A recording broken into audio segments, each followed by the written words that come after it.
السلام عليكم ورحمة الله وبركاته. ازيكم حبايبي؟ عاملين ايه؟ يا رب حبايبي تكونوا بخير. برج العذراء حبايب قلبي، صفوا النية كده، فقلوا بالخير تجدوه، طلعوا الطاقة السلبية، صلوا على الحبيب وكمان استغفروا. وانزلوا بقى اكتبوا كومنتات كده الصلاة على الحبيب والاستغفار. طبعا حبايب قلبي اخدموا الفيديو باللايك، وده فضل منكم مش امر. ولا يعلم الغيب الا الله، لا اله الا الله، محمد رسول الله. اللهم صل وسلم.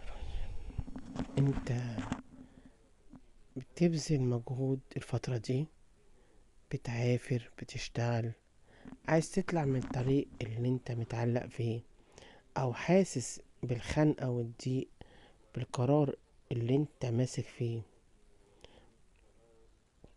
عندك خطوط بينك وبين شريكك، انتوا الاتنين مش متفاهمين، او انتوا الاتنين عندكوا ضغوط، بس عندك فرحة وفرحة حلوة، عندك ابتسامة منورة في وشك، وهتسمع اخبار حلوة باذن الله وهتفرحك وهتوصلك للطريق اللي انت محتاج توصله.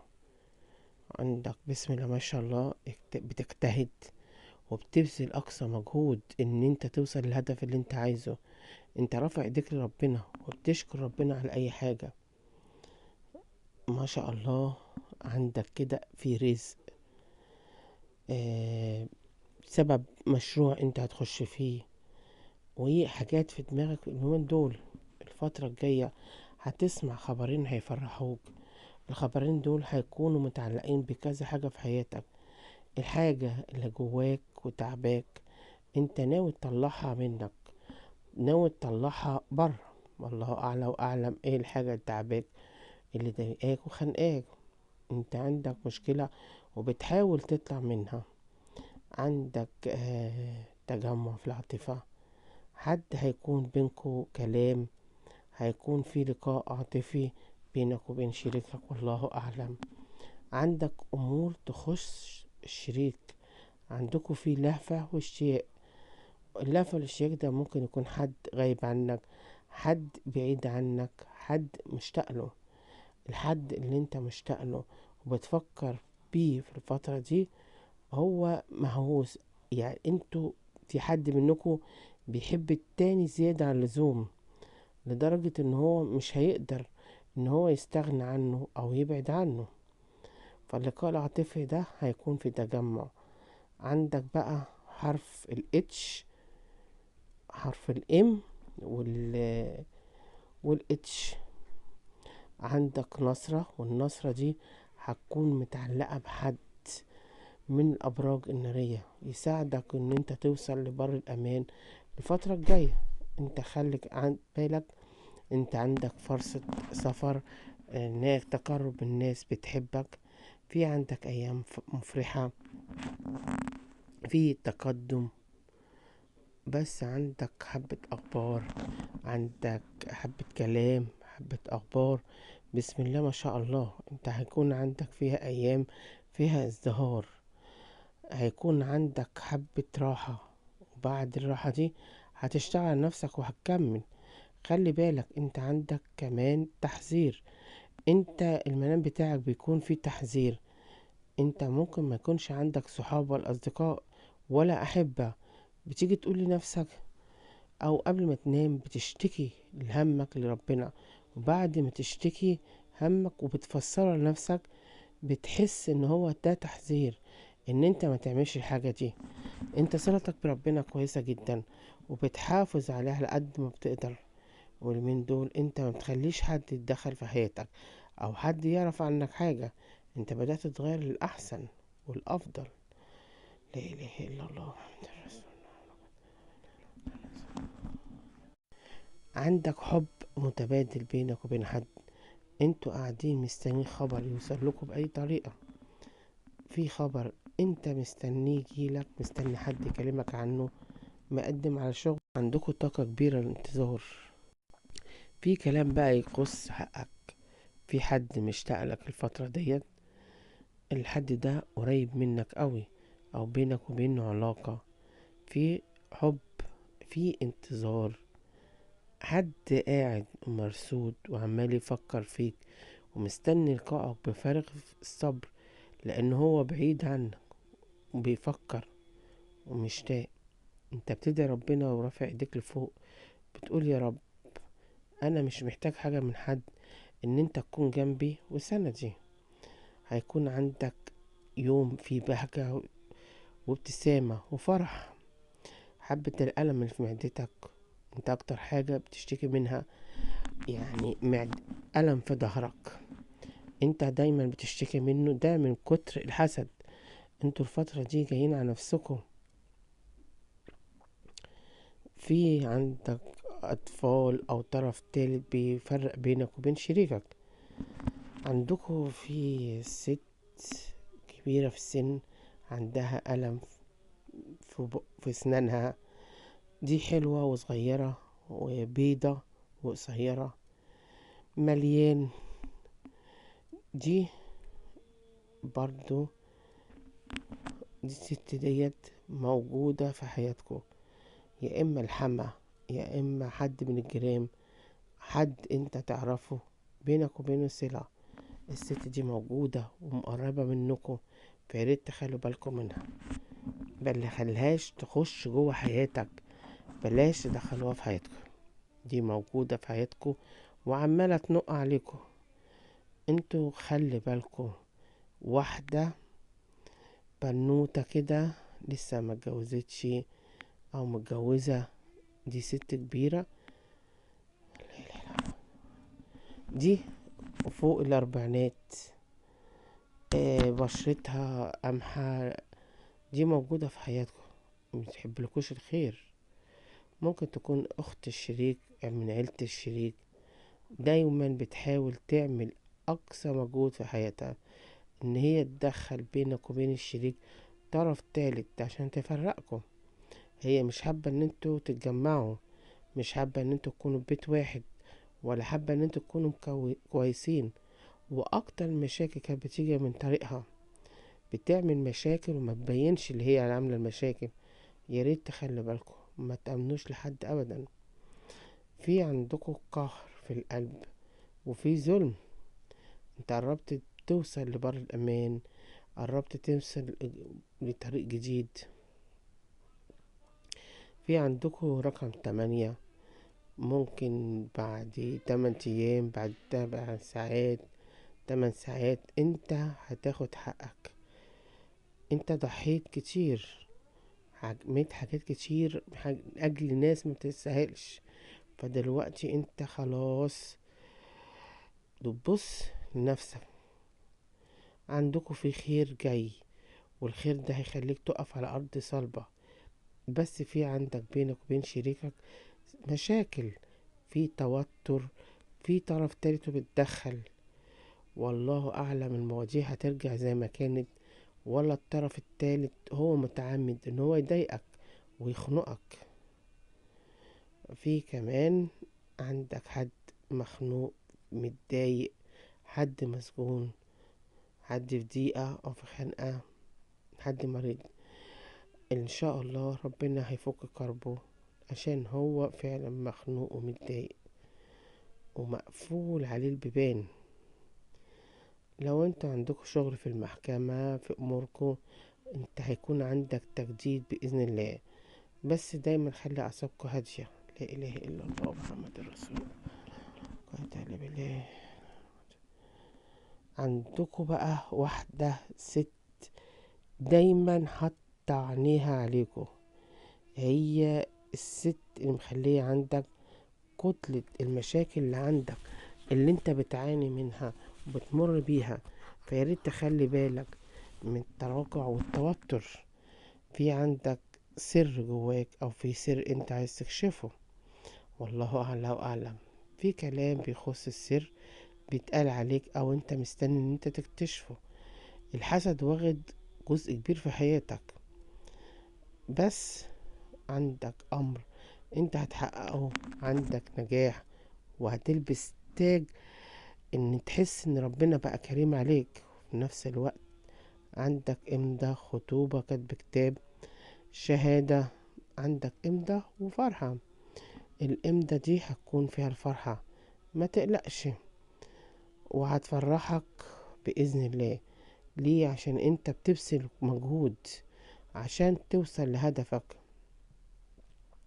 بتعمل أقصى مجهود عشان تحقق الهدف، عشان توصل لبر الأمان. في عندك عزومة، وعزومة دي حلوة، في عندك مكالمة، والمكالمة دي هيكون وراها عزومة. انت نجمك في السما عالي، ومعنى ان نجمك عالي في السما، هتطلع من الملل اللي انت فيه. في عندك مفتاح، يا اما مفتاح شقة جديدة، يا اما تغيير عتبة، يا اما مفتاح باب جديد في حياتك. المفتاح ده هيفرحك، وهيفرحك في اقرب وقت. انت باقصى مجهود انت مستني اي حاجة تفرحك، مستني اي حاجة تطلعك من مشكلة عندك، مستني تكشف، تعمل. مهم ان انت تطلع من اللي انت فيه. عندك خسارة انت خسرتها، كانت في غش، حد غشك، حد صدمك، حد ما توقعتش ان هو يطلع منه كده. والله اعلى واعلم. الحاجة اللي انت خسرتها دي ربنا هيعوضك خير الفترة الجاية دي. خلي بالك، انت عندك شخص ناوي يرجع لك الفترة ديت، وعندك حد دايما بيحكم بالعدالة. عندك حد دايما دايما بيحب العدالة، ما بيحبش ان هو يكون حاكم غشاش، ما بيحبش ان هو بيحكم بالعدالة. لو هو ما بيحكمش بالعدالة ما بيتكلمش. وعندك راجل كبير في السن، الراجل الكبير في السن ده انت بتحبه، بس بيتدخل في حاجات مش تخصه، والحاجة دي بتضايقك. عندك بقى واحدة ست، الست دي يعني مناخيرها كبيرة، شعرها ناعم، وقصيرة وتخينة. دي الست دي كويسة، بس بتنقل الكلام. يعني هي شخصية كويسة، بس بترغي معاكوا بكلام ومن غيرها كلام، ودايما بتحب تعمل مشاكل، وبتحب ترسم نفسها، يعني شايفة حالها زي ما بيقولوا. في عندك بقى شخص هيهتم بأمورك، وهيساعدك في حاجات هيحلها بينك وبينه، هيساعدك ان انت تتخلص من خلافات، هيخليك تطلع من اي ضغط نفسي بينك وبين حد داخل بسببه. عندكوا في طاقات حلوة هتبقى موجودة في حياتك، لان انت هيكون عندك رزق، والرزق ده جايلك من عند ربنا. ليه؟ لان انت قاعد مستنيه، لان انت تعبت الفترة دي. انت الفترة دي ان انت هيكون عندك انتظار في حاجة معينة في بالك، وانت عمال ترسم وتخطط عليها، عمال انت شغال على نفسك بطريقة كبيرة عشان توصل لبر الأمان اللي انت في الوقت الحالي شغال عليه، وعايز تعمل أقصى مجهود عشان انت فعلا تستاهل اللي انت فيه، تستاهل التغيرات، تستاهل البشاير اللي انت شغال عليه. فما تقلقش، لان انت عندك طاقة ايجابية، وهتطلعك من الطاقات السلبية، وفي نفس الوقت هتوصل. الانتصار العظيم اللي هيكون في حياتك حلو، هيكون من وراه لقاء، وهيكون فيه عزومة بإذن الله. لا إله إلا الله محمد رسول الله. لا حول ولا قوة إلا بالله.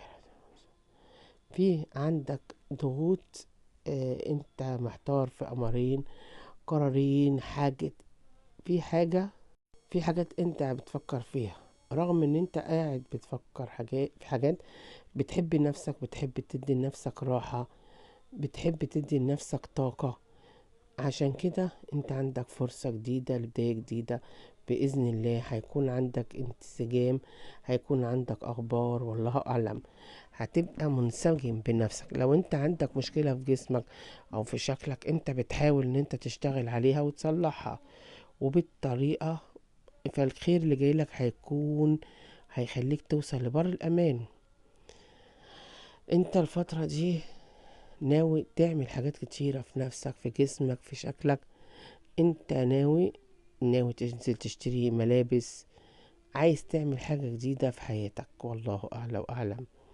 انتوا مريتوا بضيق وخنقة ووقت صعب ومشكلة وما لقيتش فيها تيسير. على قد ما ضاقت بيك وعلى قد ما انت خلاص كنت في يوم من الأيام استسلم، انت رجعت أقوى من الأول وقلت مستحيل ان انا استسلم تاني في حياتي.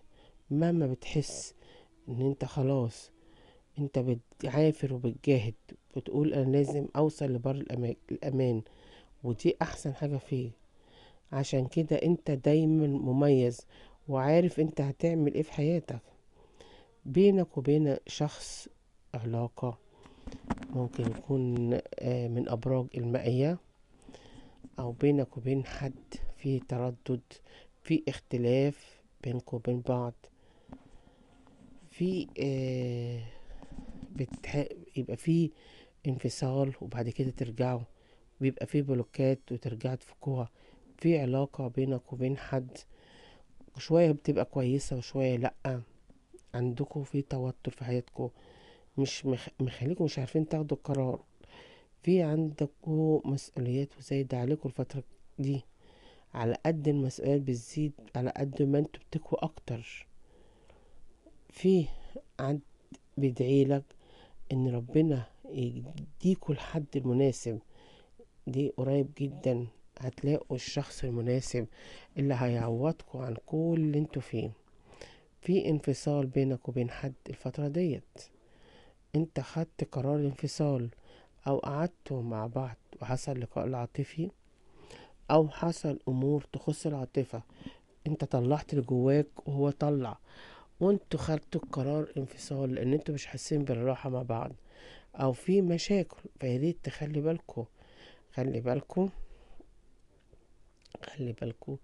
في عندك بقى في واحدة ديت، مش عارفة اقول لكم ايه، يعني دي يعني في واحدة كده عينها جوه حياتكم، يعني دي موقفة حياتكم. العين مخليه المشاكل عندكم، وعندكم الضغط النفسي اللي انتوا فيه والتوتر والحيرة اللي انتوا بتعانوا منها الفترة ديت.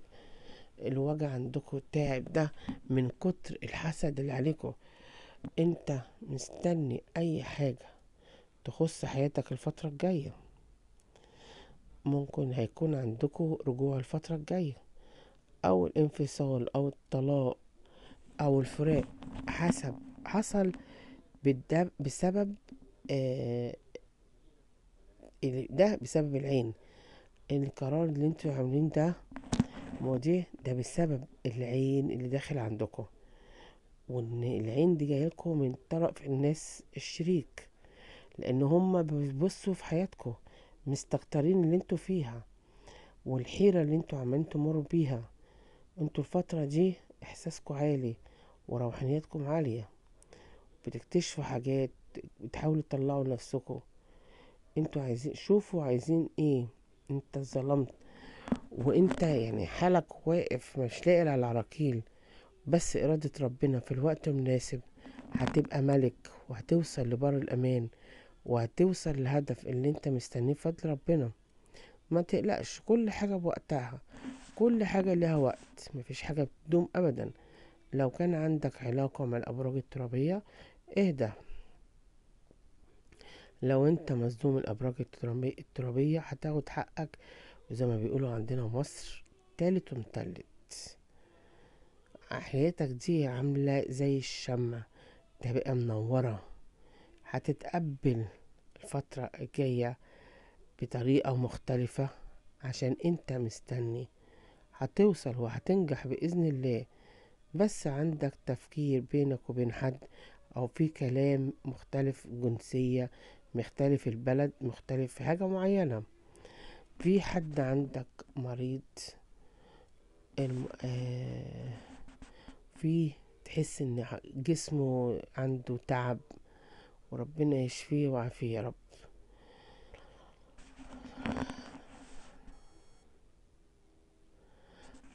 ده انت اتوجعت وموجوع، ما كانش حد جنبك، لقيتهم كلهم انسحبوا واحد ورا التاني، وعرفت الحبيب من العدو وقت تعبك وقت شدتك، وما بتعرفش حد الا بكده. عندكوا الماضي هو اللي مخليكوا عندكوا وقفة. الماضي بتاعكم مؤلم، عشتوا فترة من الماضي كانت مؤلمة، وهي دي اللي مخلياك مخنوق ومتضايق. وعشان كده قررت تعمل حاجات كتيرة، قررت تبعد، قررت تطلع، قررت تتغير. في عندك طفل، فانتوا حاولوا الاطفال بتاعكم خلي بالكم منهم، انه دول اللي خلي بالكم منها، لان بتاخد نقل كلام. في عندكم شخص كان بخيل، بخيل عليكم، عشان كده اشتكيتوا بعدتوا، طلعتوه. في شخص انت بتقول مستحيل ان انا ابعد عنه، حتى لو الدنيا جت عليك، حتى لو الدنيا وقفت في وشي، الشخص ده انت عمال واقف جنبه بتساعده في كل حاجة. ما تجيش على نفسك عشان خاطر حد، ودايما تخلي بالك من الأطراف التالتة اللي بتدخل في حياتك. انت ناوي على سفر، وبإذن الله ربنا هيفتح لك باب السفر اللي انت مستنيه. ممكن يكون عندكم حمل، أخبار تخص الحمل، حصل عندكم إجهاض قبل كده، حصل مشاكل في في تأخير الحمل. فقريب جدا هتسمع خبر يفرحك في حياتك. ما تسمعش كلام حد، ما تخليش ودنك مسموعة لحد، وخلي بالك من الأبراج الترابية، لأن هي عاملة لك مشاكل في حياتك. والشخص اللي انت بتقول مش هستغنى عنه، ربنا يكرمكم ويجمعكم على أحسن حال الفترة الجاية، لأن انت مهموم وتعرضت لسرقة وخيانة، وحد من الأبراج الهوائية، من حد من الأبراج الترابية، اتعرضت السرقة لخيانة، وقلبك مكسور، وقررت ان انت مش هتدي لحد امان. انت ما بقيش تصدق حد. في حاجات اتخدت من بيتك، ان كان ذهب، فلوس، والله اعلى واعلم. في حاجات اتسرقت منكم وانتوا زعلانين عليها وزعلتوا عليها جدا، والحاجات اللي اتسرقت دي خلاص قررت ان انت تشتغل وتعوض كل حاجة ضاعت منك. بدأت تعافر، بدأت تعمل مجهود عظيم في حياتك. ما تقلقش، لان انت الفترة الجاية هيكون في تقدم، وتقدم حلو. بس حاول، تحس بانقباض في القلب بدون سبب، دوخة، صداع مستمر، حيرة، بتحس كده ان انت تعبان بدون سبب. فجأة بتحس ان في حاجة غلط، ورغم ده كله انت وصلت لمرحلة جديدة في حياتك هتعوضك على اللي انت فيه او اللي انت بتمر بيه. لا اله الا الله محمد رسول الله. التعب اللي موجود على وشك ده هيروح. الحاجة اللي دي اللي غمامة على عينيك، عم مخمي عينيك، في حد عمال يتكلم، في حد بيديك طاقة سلبية، انت هتطلعه من حياتك، وهتوقف على حاجات جديدة بإذن الله، وهتاخد طاقة عامة لحياتك، وهتوصل لمرحلة جديدة، هتوصل لحاجة حلوة أحسن من اللي انت بتمر بيها في الوقت الحالي. انت عندك بقى طريق انت ناوي تعديه، ناوي تعمل حاجات كتيرة جدا الفترة دي، لان انت عايش فترة من يأس، فترة من ألم، وبتستغفر ربنا. انت ناوي تعمل صلاة الاستخارة، ناوي تعمل حاجة جديدة، ودي هتكون مصالحك، دي هتكون مصلحتك، ان انت هتقرب من ربنا، وانت هيكون عندك حاجة حلوة وهتحصل لك وهتفرحك وهتكبر بخاطرك في الطريق إليك بإذن الله. بس ما تبطلش تدعي وتقرب من ربنا، لأن انت الخير هيكون قدامك بإذن ربنا. وأقول لكم إيه، السلام عليكم ورحمة الله وبركاته.